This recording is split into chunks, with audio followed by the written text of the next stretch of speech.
Okay, guys, so I forgot one very important part. Hopefully I can edit this in. I probably won't. Y'all gonna get these videos however they come out because editing is not my thing. I spend too much time doing a little bit of everything else. So I like to give it to you raw and however it comes out. If I'm stumbling or stuttering or say the wrong word, surprise, that's the real world. All right, so the whole point of me doing the player as a smart object was to show you that basically those same effects that you did to make the image look high definition, if I were to double click on that smart object, so this is the actual smart object itself. It can have multiple layers on the smart object. So I'm going to go ahead and put this Rams player there, and I'm tell it save. So yes, I'm going to save. And when Photoshop is done thinking,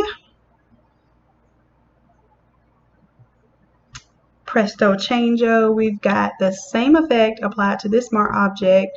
So all of those instances with the oil paint, the Gaussian blur, emboss, and the sharpen now have been applied to this other image. So same idea here. You can go back and change the, say all you would have to do here is maybe change the red to gold.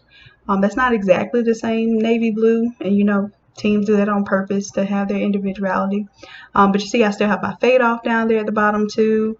That is as simple as it gets, guys, like to be able to create a fresh new piece of art from that. So I'm playing a lot with smart objects now. They are almost my best friend, but don't tell my best friend that. So hopefully you catch this at the end of the video and you didn't click off when I started talking about my website or whatnot. So if you stayed past to hear about my website, you get this little nugget today. Yeah, thanks guys, for real. Good night. Bye.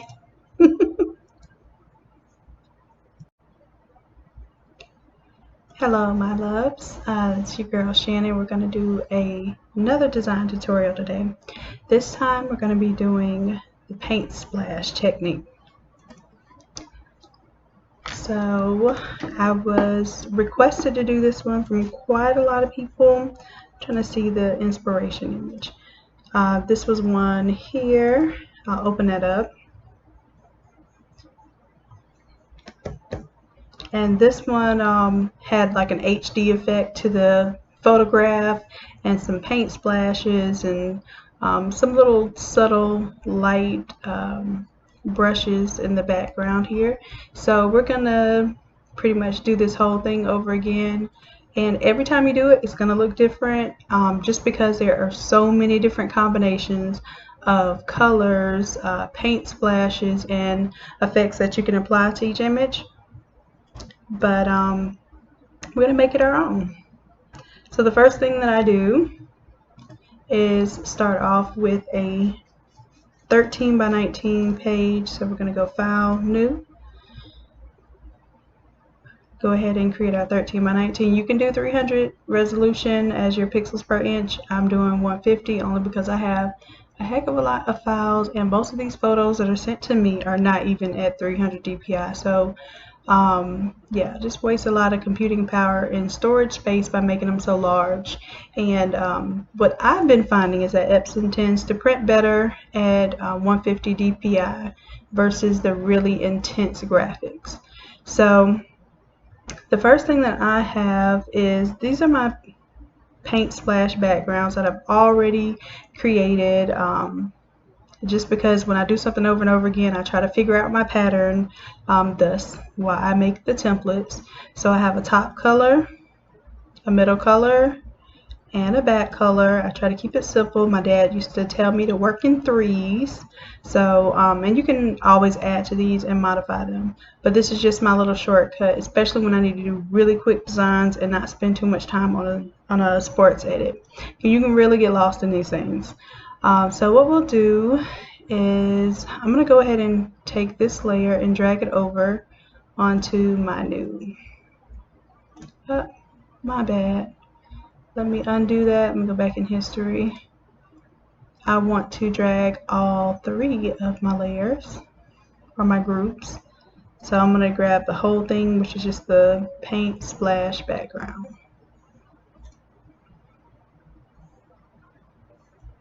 So I'm going to start with this, and I will show you how to change the colors and even the splashes, because each splash layer, so we have a top color, has an option to choose any of these different splashes, and you can choose one or you can choose multiple ones. It's really up to you.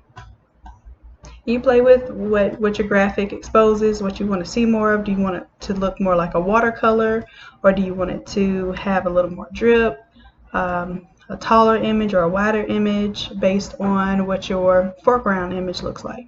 So we'll play with all of that. I have my player layer. Let me go ahead and turn off the paint backsplash, right, or splash background, and let's look at our player real quick.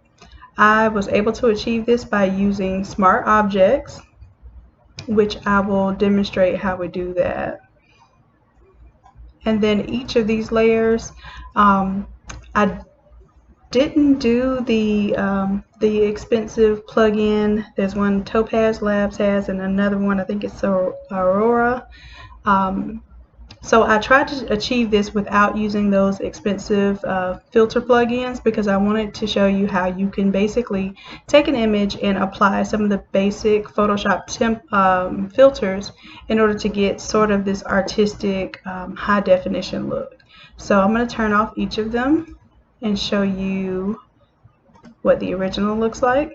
That's our original photo, and of course you should be familiar with now how to contour cut, and if not, I will post the video that I watched just recently that gave a very in-depth and updated view of how to contour cut in Photoshop.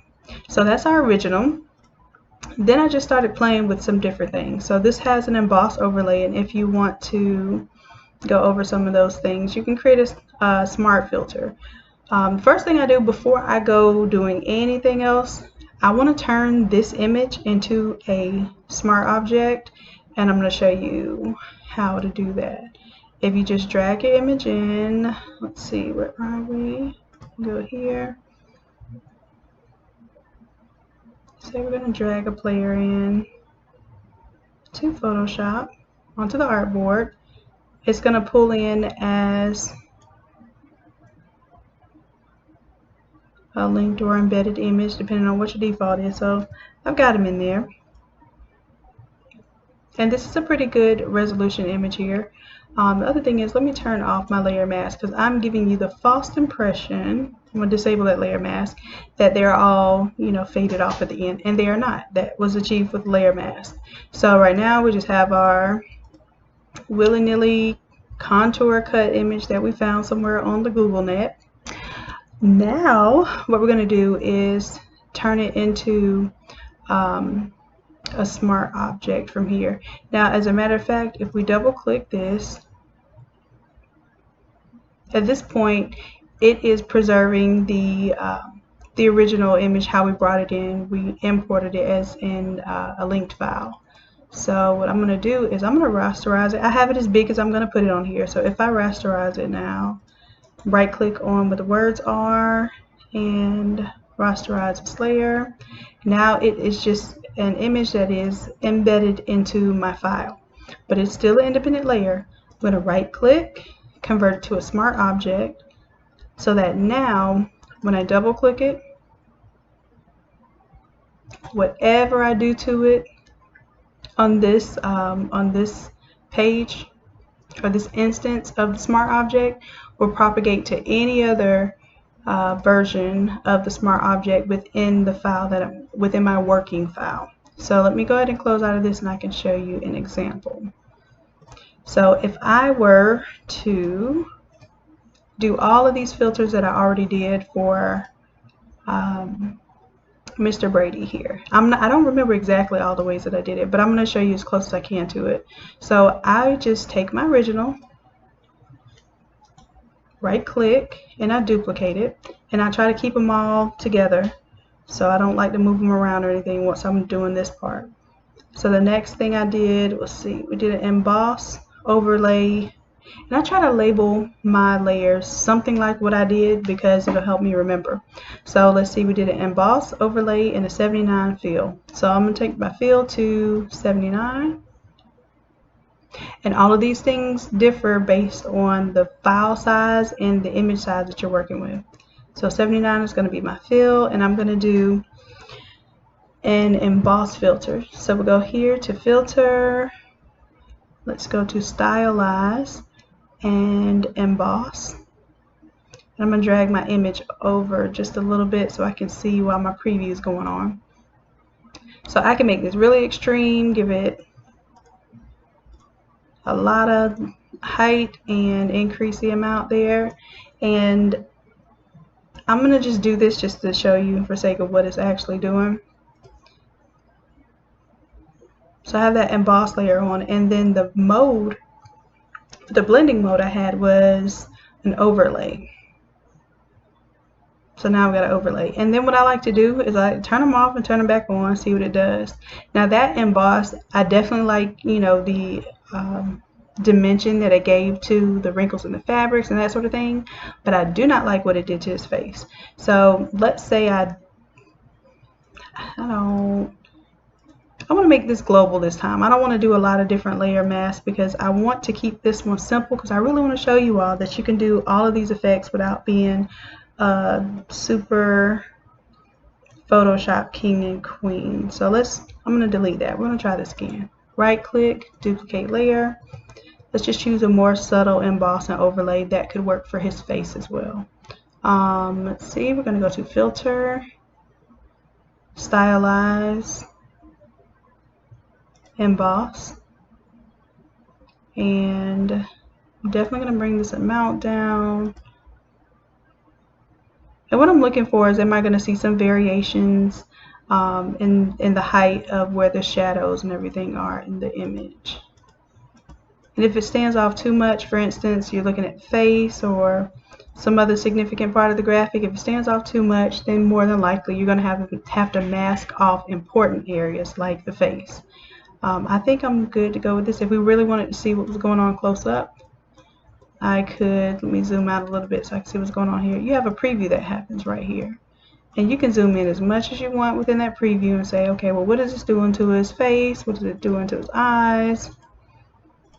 And right now he has the shield over his face, so it's very hard to even see any effects in his face. So let's say that's what I want to go with, and I can say okay. We also had this one, emboss overlay. So we'll change the effect to an overlay. And then the fill was at 79%.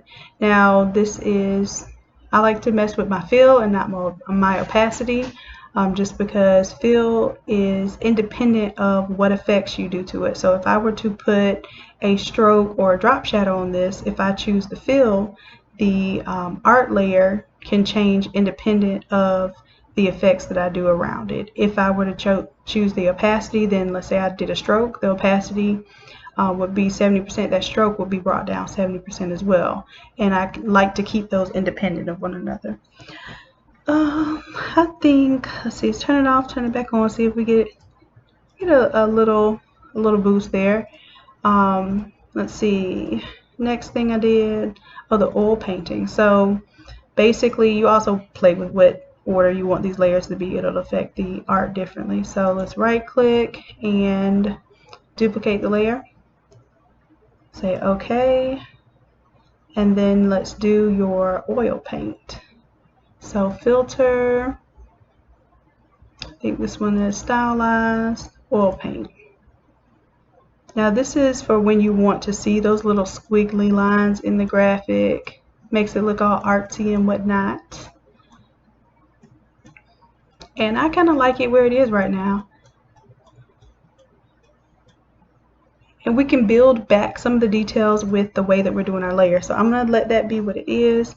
You'll see it display here. And I think what I'm going to do is leave everything at full opacity until I get ready to like blend the different layers. And I might, for instance, if I bring down the fill here, it gives it a softer appearance, but I'm going to keep it at 100 for now. That'll help me figure out which effects I want to blend in a different way. So I have my oil paint, a Gaussian blur. So what a Gaussian blur does is it softens up. It takes the same exact picture. So we'll go back to our original, right click, duplicate layer, and then this Gaussian blur I'll probably bring all the way to the top. Now I should be labeling these as I go, and I'm going to tell you why I'm not labeling them, because I basically created all these effects on my smart object, so all I have to do is change out my player and it's going to apply the same effects to any player that I drop into that smart object layer. But I'm doing this just so that you'll know how to create it from scratch. If you don't want to purchase the template, you can literally do all of this yourself, and I encourage you to. Alright, so let's see, what did I say I was doing here? Gaussian blur. Let's go to, I'm going to zoom in a little bit, Control plus. Let's filter, blur, and let's go with that Gaussian. And I'm going to see if I can get somewhere that has his face and some other detail that I really want to make sure smooths out well. And I can zoom out a little bit too. So I'm looking at his helmet, space, and I'm seeing that details are smoothed out, and that's fine, because what we're going to do is we're going to add the detail back with a sharpen layer.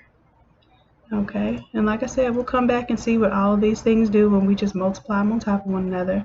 And then the other thing is the layer order. So if I place the Gaussian blur above the emboss layer, I get a different effect. I'm going to pull it down for now, because that emboss is helping to give me, to add a little bit more of that detail and that sharpness back. And I believe, yep, sharpen, hard light, and 29 fill. So let's go back to our original, right click, duplicate this layer, and this is the same smart object. So what's going to happen when I double click inside of this image, I can change one image and it will propagate through all of these instances of this smart object.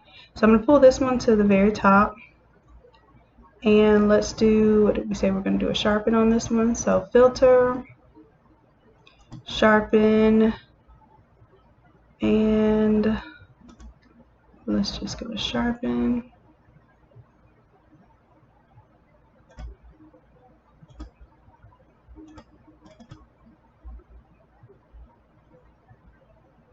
And I'm not quite satisfied with how I sharpened that. So let me go back. I'm going to go back one time in my history. Let us go back to our sharpen, and I want to be able to have a little more control here.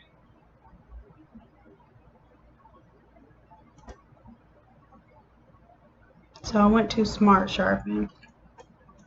Again, I can bring my image to where the part of the image that matters to me most of the time is the face, because sometimes we can get some really cool details in the skin, and, you know, with smoothing the tattoos and seeing the texture of the football and stuff, and then we just totally lose the details in the face, especially when it's not a very high resolution from the beginning. So here I want to see some extremes. This is not necessarily how it's going to look. It looks a little artsy right here, and I'm actually really liking that. And it's probably because this is my last settings saved. So I'm just going to trust what I already did and say okay.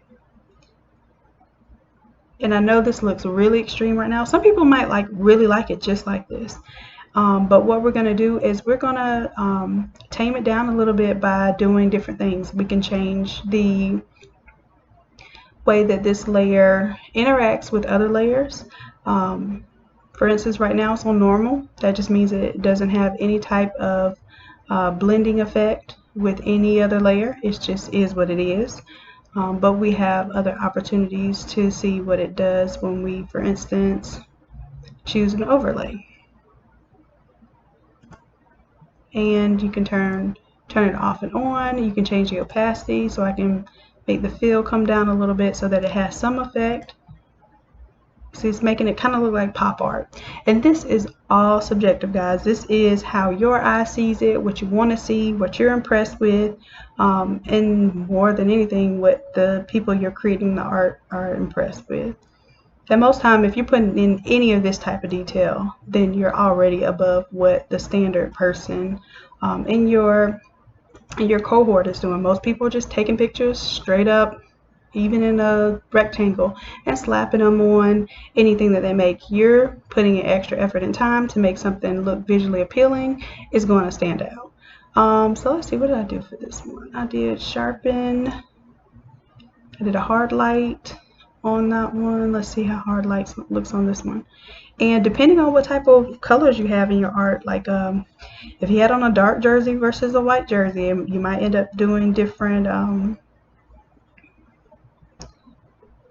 different mixes here. What am I looking for? What did I say? Hard light. Hard light. And then we also did 29.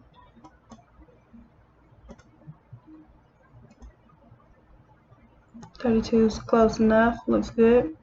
Okay, so like I said before, the order that you place these layers matters too. So that would be my emboss on top of my sharpen. Didn't do too much of a difference. You've got your Gaussian blur here. So the Gaussian blur is what smooths it out and makes it look like really smooth skin, really smooth fabric. But we also have our oil paint layer, which if I bring that above the smooth layer, I get my little oil painting strokes, but I can change that opacity, bring it down a little bit, so it smooths the skin underneath, applies the paint strokes on top, and I get kind of the best of both worlds. Sometimes I do and sometimes I don't like these little paint strokes. Right now I'm kind of feeling it. And then of course we already played with our Gaussian blur, and anything underneath something that is at 100% opacity and on normal, you're not going to see it blend with anything underneath.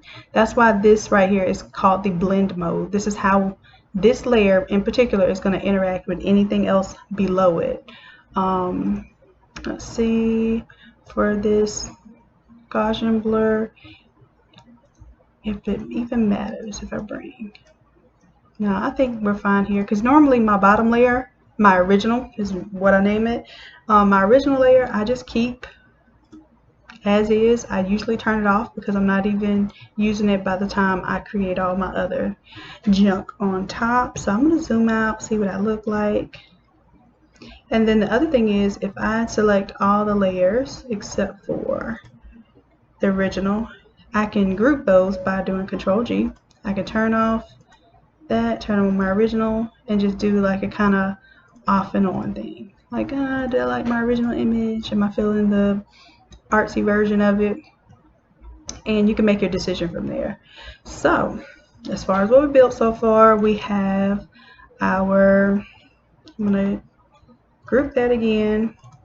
I'm going to call this our player. Or let's call it a subject, because it might not be a player. It might be like a ballerina or a photo of your dog or something. So it may not always be a sports edit. So subject is there. Then we have our background. So I'm going to drag subject over to our new layer, or our new document we created. And there's a lot going on there. So it's rendering those smart filters. And that's another reason why you want to turn your stuff into smart objects, because the smart filters will read what's in the smart object and modify based on the content that you change. And that sounds like a whole lot, but I'm going to demonstrate that. I'll show you better than I can tell you in just a second. So let's see, do we have everything from a source image? And then this player, I'll bring him in later just to show you if we even need that. So we can get rid of this one now, because once you see a source image, you don't have to follow it exactly. Sometimes you'll kill yourself trying to make something look exactly like you saw it, and it just ends up eating away at your true creativity. Alright, so we've got our paint splash background where the colors don't necessarily match right now. Oh, before I do that, there's something that always bugs me when I see files. Let's do my subject went inside of my background. Let me bring it to the top so I'm independent one and the other. I cannot stand to see things just abruptly cut off. And you probably will hear me say that over and over again. It's just one of my pet peeves. I just have to make sure that I reiterate that at every opportunity. So I'm going to take a soft edge brush here, right click, bring that size down a little bit, and I'm going to, I already created my layer mask on this group, on the subject group. I should have said that, I'm sorry I didn't. I'm going to make sure that I choose my default colors here. So black conceals and white reveals. If I hit this black and white squares here, it sets it to my default. I can't color on the image, I have to color on the layer mask here. And I'm just going to swipe this brush along the bottom, and I'm going to go all the way left to right, because just in case whatever subject I put in here, if he happens to be like running from one corner to the other side of the image, I want to make sure that I faded that off too. Because the idea, when you create something like this, you want to create something you can use over and over again and make even your own templates. So we've got subject there, he's faded off. Let's grab that paint splash, and now we want to make this splash match his uniform. Easy enough. We can go to each layer right now, has a color overlay effect on it. So basically these are all white color splashes, and these are included in the template here. White color splashes that you're going to do an overlay whatever color you want. So for this one I might choose my orange for the initial color lay, just because that's probably your pop color there. I'm going to click on the color swatch there, and then I can select anywhere in my image. So let's say maybe the best place to get some orange would be right here. And if that's a little too intense, you can manually change it by pulling the color around in your color space here.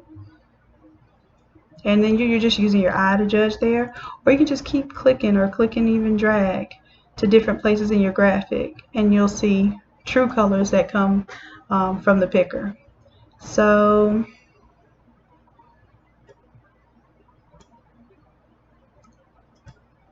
that's the orange that I'm going to rock with for right now.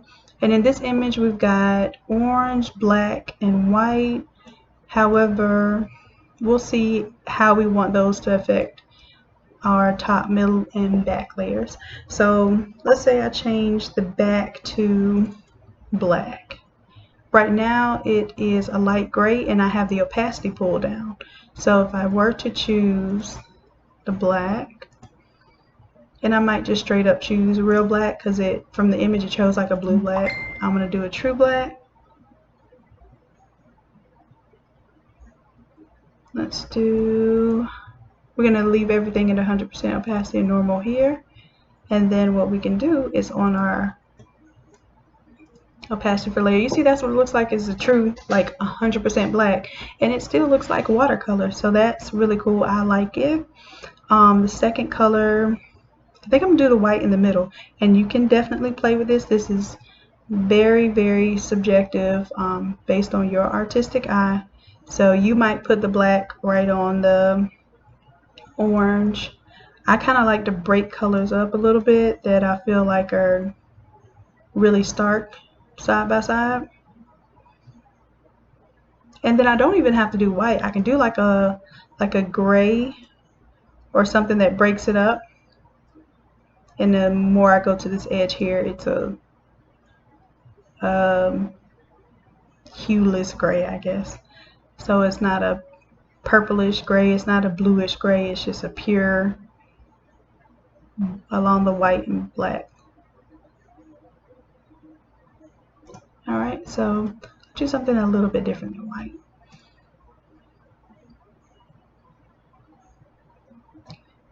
And I'm going to say okay.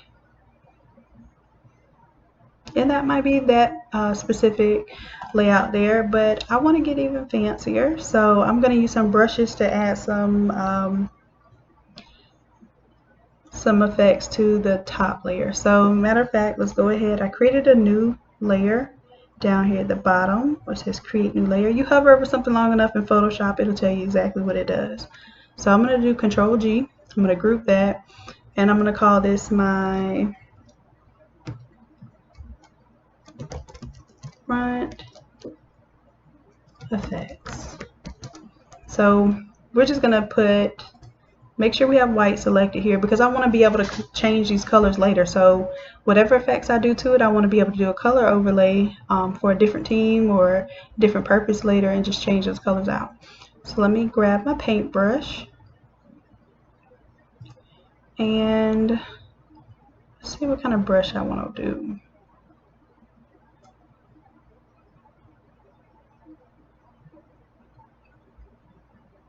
I have so many brushes on here, sometimes it is hard to figure out what I want to do.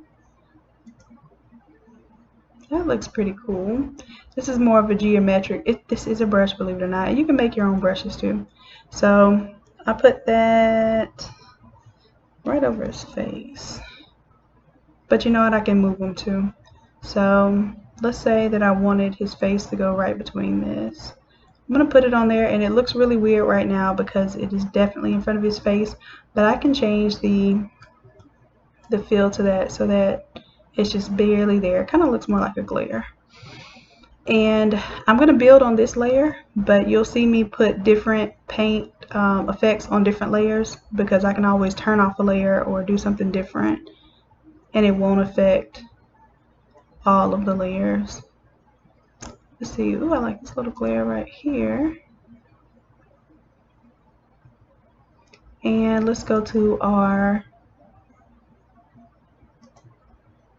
brush settings, and I think I'm going to rotate this one. I don't know, do I want it going across? Edit, undo. Now if I want this brush to do something different than the next brush, I'm going to put it on a different layer. So this one's going to give me its own opacity and everything so that I don't have to build it on the last, so I can do these independent. And then I can even come around here and Control T. Let's say, oh, I like this better, this other angle. I can Control T and I can change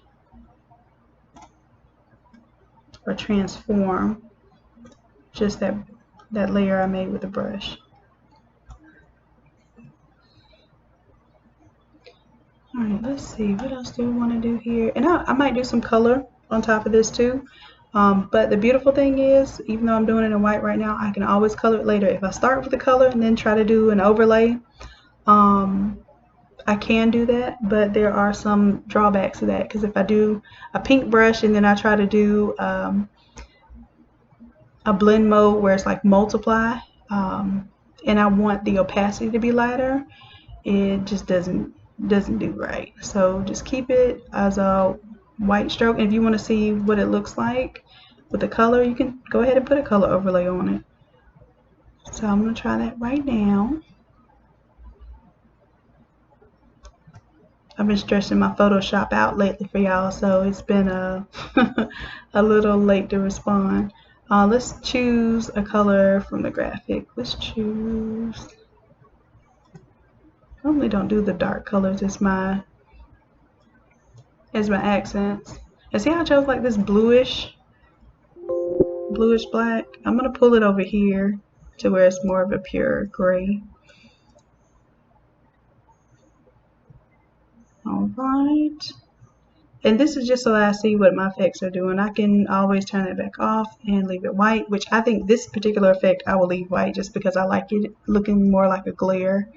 But let's say if I wanted to add some like paint splatter.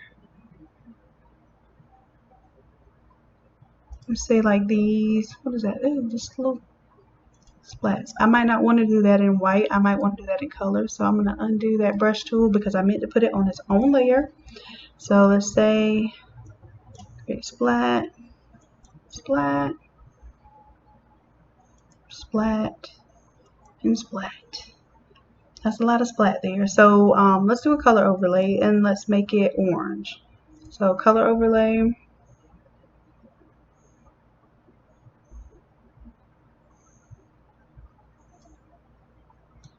We're going to choose this orange. And maybe I do want to choose the darker orange now that it's just an accent color. Okay, I got my darker orange chosen. I'm going to say okay. And let's say there were splats over space that we didn't want. We could always go to create a layer mask and just take our brush, because black reveals, white conceals. We can grab just one of our standard brushes and clean. Now we're not deleting the actual paint pixels, we're just clearing up the layer mask where we had those little paint specks. And as you can see, it removed those specks from his face. Alright, what else do we have?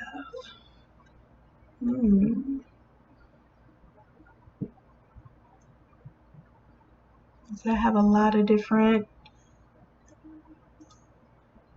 images to play with here. Let's right click and increase the size of this one. And what I'm going to do, I'm going to make this so that it fits on here, and then we're going to rotate it. But I could actually, let me show you how you rotate your brush. So this has like a geometric, kind of almost like a faceted diamond effect. Oh, I'm guessing, because that's what the preview looks like. So what I did was I just adjusted the angle of my brush. Let's just go ahead and stamp that on with the white. Bam. And what I can do is Control T and grab that layer and make it bigger.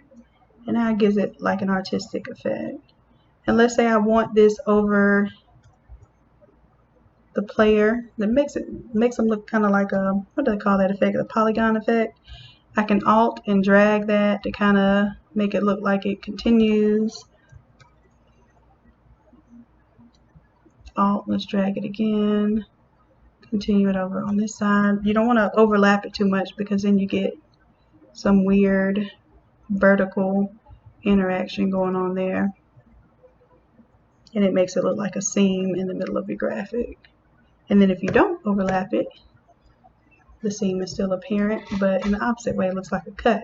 So if I were to take all of these, and I'm going to right click, I'm going to merge those layers, so it treats it as one little polygon layer. I can take just this image, and although it's a front effect, let me pull it out to the front of the group right now. I'm going to pull it right in front of my subject group, and then I can right click, create a clipping mask, and it just clips to my player. So if I wanted this to look like these were polygons kind of on the player's face, I could change the blend mode, probably something like lighten or screen, and then I can pull my fill down.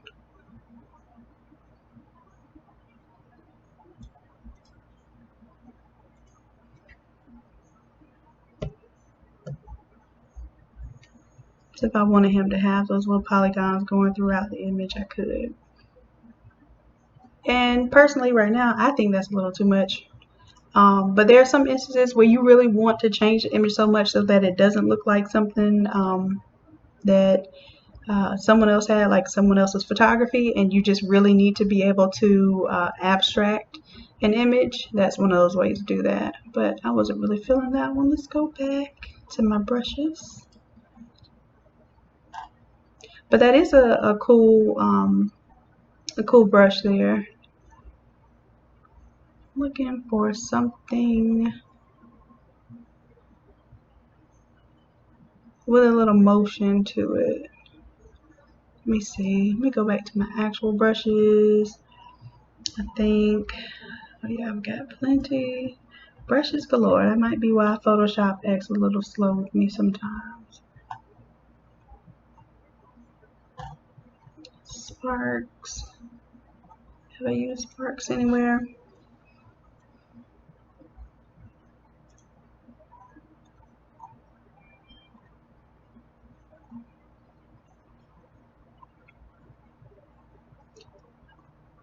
And we've got enough paint splashes. I want to do something that gives me a little bit of motion.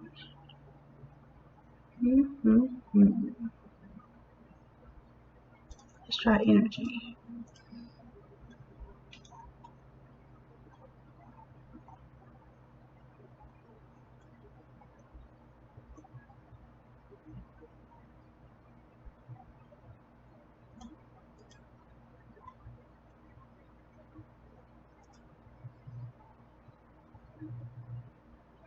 Yeah, these all have good motion too. I'm gonna see if I can find something with a little swirl to it.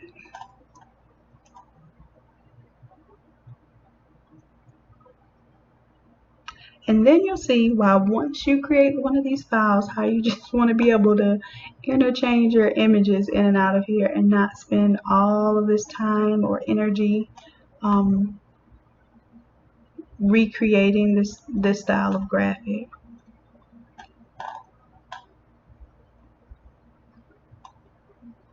Hmm. 22.43, 17.99. Let's see what you're working with. Let's go ahead and go back to our front effects because that's where I want to be initially. Let me go ahead and create a new layer because I want whatever this is. Oh yeah, I like this already. I'm going to go ahead and stamp it.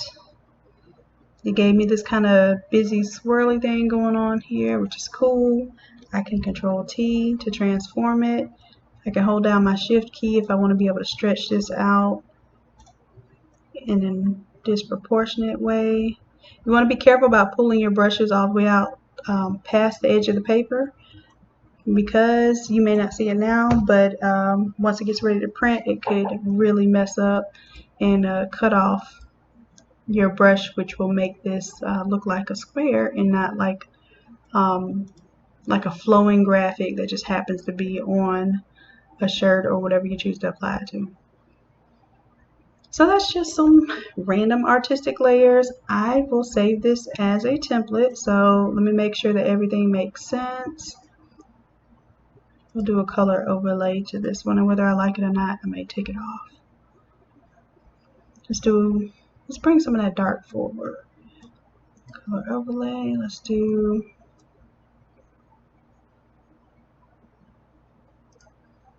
black, really more of a dark gray.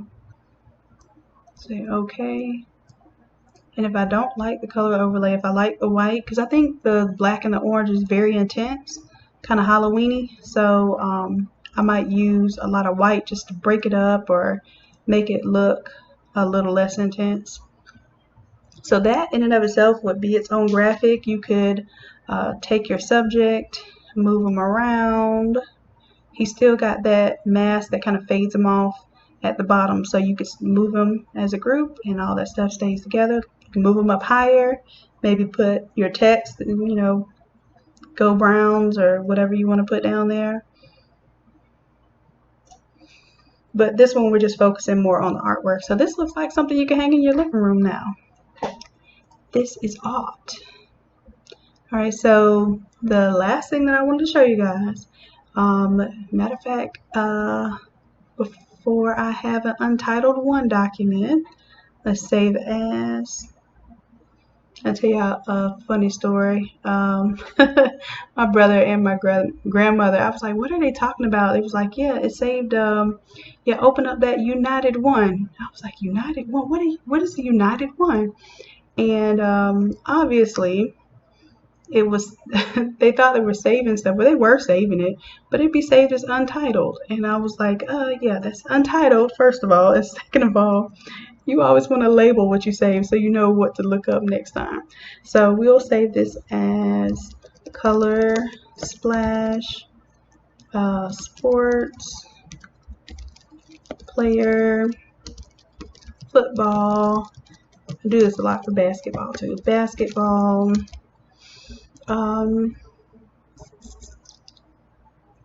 HDR, because that's like the effect that we did was mimicking kind of like an HDR effect. I think that's good. That's it. And then I'll save it as Photoshop template.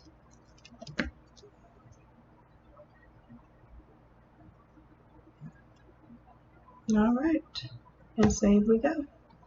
So now that I have it saved and it's not United 1, we're going to go ahead and change out our player and thus change out our colors. Now this is a smart object, so anything that we do to one is going to forward affect the other. So I'm going to leave the subject as is because I already did the smart object with this one. So let's call this subject 2. Now if you did want to have several different smart objects in your file, which does make your file significantly larger in size, then you want to have different groups of smart objects. You don't want to have the same smart object, because what will happen is you change it once and it'll change for all of those instances. So technically I have a group of one smart object, and then I have another totally different instance of smart objects to create a second group. And do you see how long it's taken to render this and pull this in? That's the kind of computing power that it will require from you. So your best bet is to get your image how you want it, make a PNG of it, save it somewhere as a PNG, and then move on to your next player. And did I happen to get the same guy? Okay, that's what it was. So I'm going to delete that subject. We still have our original guy. So this one that I did with Tom Brady, you'll see all of the different effect layers that we did here. So we did the oil painting, we did the emboss overlay, Gaussian blur, and then we sharpened it. In this one you can see the difference in the original and not putting the original, because none of these layers are 100%. So if I take, I'm going to label this subject 2. And then I'm also going to right click and enable my layer mask. I was just trying to show you guys that your images don't come naturally faded off. You're going to have to do that part. And it's not that hard or intimidating. Now this orange is definitely clashing with the red and blue. So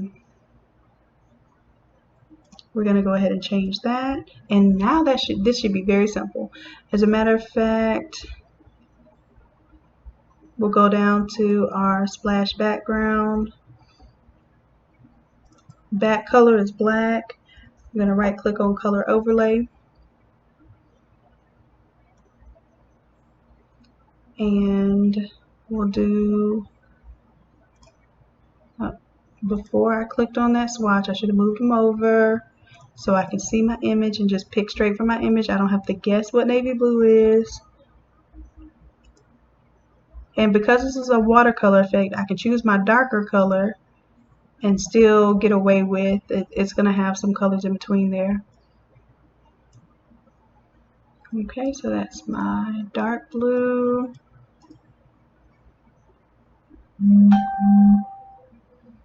And then I might still keep my, it's not quite white in the middle, it's more like a light gray, but let's make it white, see what happens. Pure white, okay. And then let's do the red, because he already has on so much blue. I wanted to see what it looks like with the red butt up against the blue uniform. And that may clash, and if that clashes, then maybe the white closest to the blue would be best, and then go in with the red. Now, that gray actually looks really good. This is not picking out a good enough red for me, so I'm going to go ahead and create my own red. I like deep, intense reds. I don't like what they call fire. Well, this to me is more of a fire engine red, but the reds that just kind of look very orange irk me. They irk my nerves. All right. So I think we have some splashes on here that are still orange, and if we wanted to see those, we can go to our, I kind of like the polygon effect on that one. We'll go to our color overlay and see what we got going on. I like the white better. Makes that motion look clean. This one has a color overlay, but I like the white. Maybe because he has on so much color, I like the white contrast in the accents here. And if something's just really like getting in your way or looking stupid, just turn that eyeball off. You don't have to see it. Just like anything in life, if you don't like what it looks like, you can turn away from it and not look at it. But I actually think all these things work together. I might on this one move this right off his face. I really don't like to see actions too much on people's faces.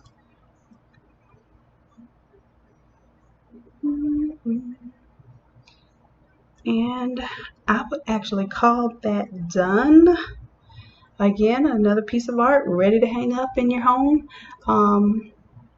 I think that, and I'll go ahead and save this. So if you're going to save this as a PNG, go ahead and turn off this background layer. You know you have PNGs when you see these checkerboards.